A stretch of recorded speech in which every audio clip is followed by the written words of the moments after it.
வணக்கம் தமிழ் மக்களே. இன்றைக்கு நம்ம பார்க்க போகிறது சஞ்சய் காந்தி நேஷ்னல் பார்க் பார்த்தாச்சு. அது மேலே இருக்க கனேரி கேவ்ஸும் பார்த்தாச்சு. போரிவெளியில் காலையில் அது முடிஞ்சிட்டு மத்தியானத்துக்கு மேலே நாங்கள் போன இடம் தான் இந்த குளோபல் விபாஷன பகோடா. அதாவது மும்பையில் இருக்க 7 ஒண்டர்ஸில் இதுவும் ஒன்றுங்க. இது என்ன டெம்பிள் இவ்வளோ உயரமாக அழகாக இருக்கேன்னு நீங்கள் கேட்கலாம். இது ஒரு மெடிடேஷன் ஹால் மாதிரி தாங்க. இதுக்கு நீங்கள் கோராய் பீச்சிலேருந்து ஃபெர்ரி மூலயமா போகலாம், அப்படி இல்லை பை ரோடாகவும் போகலாம். இதுக்காக நீங்கள் போரிவெளி வந்துட்டிங்கன்னா அங்கேருந்து ஆட்டோவில் போகலாம். நாங்கள் அப்படி தான் போனோம். இது 9 மீட்டர் உயரம் கொண்டதுங்க. இது எப்போ கட்டி முடிச்சிருக்காங்கன்னா 2008 கட்டி முடிச்சிருக்காங்க. 2000 ஆரம்பிச்சு. ஆனால் அது ஓப்பன் பண்ணது 2009 பிப்ரவரி 8 ஓப்பன் பண்ணியிருக்காங்க. பிரசிடெண்ட் ஆஃப் இந்தியாவில் இந்த பிரதிமா பாட்டீல்னு ஒருத்தவங்க இருந்தாங்க இல்லையா, அவங்க தான் இதை திறந்து வச்சுருக்காங்க. இது பர்மியம், இந்தோனேஷியம் இதெல்லாம் கலந்த ஒரு இடம்தான் இந்த குளோபல் விபாஷன பகோடா. முன்னாடியே இந்த அசோகா பில்லர் இருக்குது. இங்கே பாருங்கள், அதனுடைய அவுட் சைடு இருந்து பார்த்தா இப்படி ஒரு தோற்றம் தாங்க நமக்கு இருக்கும். ஆனால் ரொம்ப பிரம்மாண்டமாக இருக்கும். உள்புறத்தில் இந்த மாதிரி ஒரு புத்தர் சிலையும் இருக்கும். இது ஒரு கோவிலா, எப்போ போகலாம் அப்படின்னு கேட்டால் அதுக்குன்னு டைமிங்லாம் இல்லை. இதை ஃபஸ்ட்டு ஃபவுண்டராக இருந்து ஆரம்பித்தவங்க தான் இங்கே சிலையாக இருக்காங்க. இது ஒருத்தவங்களுடைய டொனேஷனில் மட்டும் கட்டப்பட்டது கிடையாது. எல்லா மக்களும் சேர்ந்து டொனேட் பண்ணி தான் இதை கட்டியிருக்காங்க. பர்மா, இந்தோனேஷியாவிலலாம் நம்ம பார்த்துருப்போம். இது போல் ஒரு கோபுரம் இங்கேயும் இருக்குது. அதுவும் ஏஷியாவிலேயே மிகப்பெரிய மெடிடேஷன் ஹால்னு இந்த இடத்த சொல்கிறாங்க. குளோபல் விபாஷன பகோடா. இங்கே பாருங்கள், ஆட்டோ பிடிச்சி அந்த இடத்துக்கு நாங்கள் வந்துட்டோம்.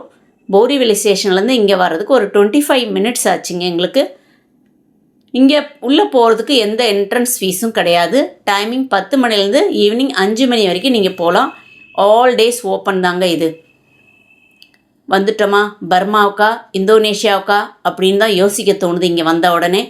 ஆனால் நம்ம இந்தியாவில் தான் இவ்வளோ அழகான இந்த கட்டடத்தை கட்டி அங்கே மெயின்டைன் பண்ணிகிட்ருக்காங்க. பர்மியா இந்தோனேஷிய கட்டிடம் அப்படின்னு வேணால் இதை சொல்லலாம். இது அந்த சாயலில் தான் முழுக்க கட்டியிருக்காங்க. இதை பாருங்கள், இந்த என்ட்ரன்ஸ் எவ்வளோ அழகாக இருக்குன்னு. வாங்க உள்ளே போகலாம். இது உள்ளே போகிறதுக்கு முன்னாடி நமக்கு என்ன வேண்டியது, நம்ம எந்தவித தின்பண்டமும் எடுத்துக்கிட்டு போகக்கூடாது. தண்ணி மட்டும் அலௌடு. முன்னாடியே செக் பண்ணுவாங்க. முக்கியமாக நீங்கள் லுங்கி கட்டிட்டு வரக்கூடாது. அப்படி நீங்கள் ஷார்ட்ஸ் போட்டுட்டு வந்தால் மேலே ஒரு துண்டை எடுத்து கட்டி விட்டுருவாங்க. அப்படி கட்டினதுக்கப்புறமா தான் நீங்கள் உள்ளே போகணும். லுங்கியோ ஷார்ட்ஸோ இது மாதிரி இந்த ஃபேன்சி ட்ரெஸ்ஸு, ரொம்ப குட்டியான ட்ரெஸ்ஸை போட்டு வரக்கூடாதுன்னு இப்போ அப்படி ரூல்ஸ் போட்டிருக்காங்க. ஒரு 40 படிகள் மேலே போகிற மாதிரி இருக்குது. கீழ்ப்பக்கமும் ஒரு நம்ம சுற்றி வரலாம்.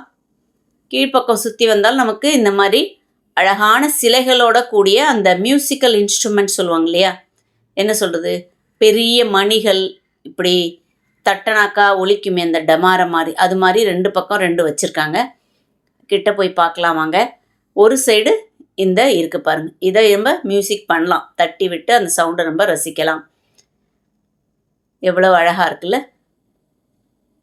இதனுடைய இன்னொரு பக்கம் இந்த மணியும் நம்மளால் அடிக்க முடியும்.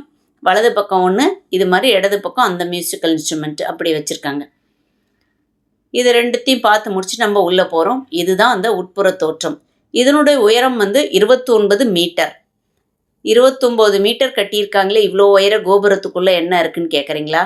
அது ஒன்றுமே இல்லை, உள்ள மெடிடேஷன் ஹால். நம்ம வந்த வழி இதுதான். இங்கேருந்து பார்க்க பாருங்கள், எவ்வளோ கிளாசிக்காக இருக்குது இந்த வியூ. ரொம்ப உயரத்தில்னு சொல்ல முடியாது, ஆனால் உயரத்தில் தான் இருக்குது. இங்கேருந்து நம்ம எந்த புறத்தில் பார்த்தாலும் அவ்வளோ அழகாக இருக்குது. மெயினான ஒரு கோபுரம் இருக்குது. அதுக்கு நார்த் சைடும் சவுத் சைடும் இந்த மாதிரி சின்ன 2 கோபுரங்கள் இருக்குது. அதுக்கு பேர் தான் பகோடான்னு சொல்கிறாங்க. குளோபல் விபாஷன பகோடா. நீங்கள் எஸ்எல் வேர்ல்டுக்கு வந்தால் பக்கத்துலேயே தான் இது இருக்குது.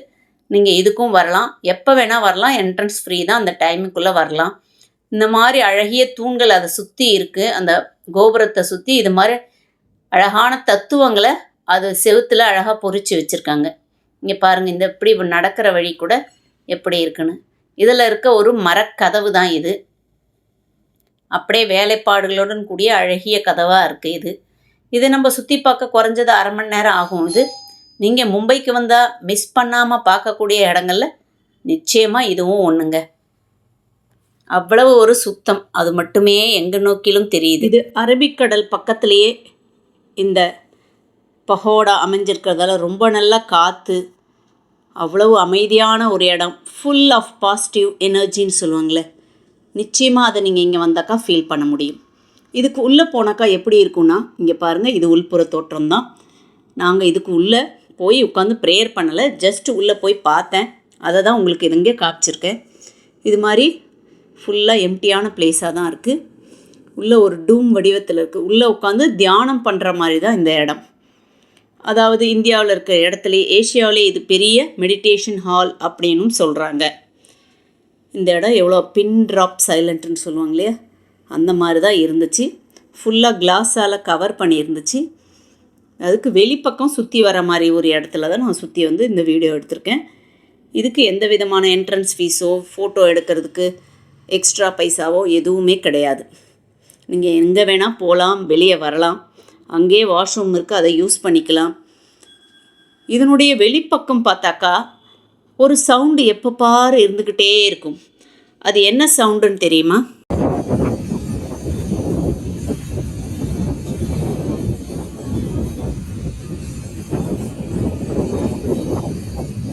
அங்கே மேலே ஜல ஜல ஜலன்னு அந்த பில்டிங்க்கு மேலே ஒரு ஜால்ரா மாதிரி வச்சுருக்காங்க, அதான் அந்த கோபுரத்து உச்சியில். அதனுடைய சத்தம்தான் அது நமக்கு அப்படி கேட்குது. என்னங்க, மும்பைக்கு வந்தோம், போரிவெளி பார்த்தோன்னு இல்லாமல் போரிவெளி பாதி நாள் முடிச்சுட்டு போரிவெளியிலேருந்து இந்த இடத்தையும் வந்து ஒரு ஆஃப் அ டே இதையும் பார்த்து முடிக்கலாம். நம்ம தாய்லாந்து பர்மாவுக்கு போய் இது மாதிரிப்பட்ட கோயில்களை பார்க்கணுன்னு இல்லாமல் நம்ம மும்பையிலே இருக்கக்கூடிய இந்த மாதிரி ஒரு கோவிலையும் நீங்கள் தரிசனம் பண்ணலாம். அதாவது மெடிடேஷன் ஹால் கம் பாசிட்டிவ் எனர்ஜின்னு சொல்லக்கூடிய இந்த இடம், வெளிப்புறத்தில் இருக்க இந்த இடம் சுற்றி கடலாக இருக்கும். அதாவது 3 பக்கத்தில் கடல், ஒரு பக்கம் மட்டும் நம்ம போயிட்டு வர மாதிரி வழி. என்னங்க, அழகான இந்த கோயிலை நீங்கள் பார்த்து முடிச்சிட்டிங்களா? இது வரைக்கும் சப்ஸ்கிரைப் பண்ணாமல் பார்த்துட்டு இருந்தீங்கன்னா இனிமேல் சப்ஸ்கிரைப் பண்ணிவிடுங்க. அப்படியே மறக்காமல் பெல் பட்டனையும் ப்ரெஸ் பண்ணிவிடுங்க. இவ்வளோ நேரம் இந்த வீடியோ பார்த்ததுக்கு தேங்க்யூ ஸோ மச்.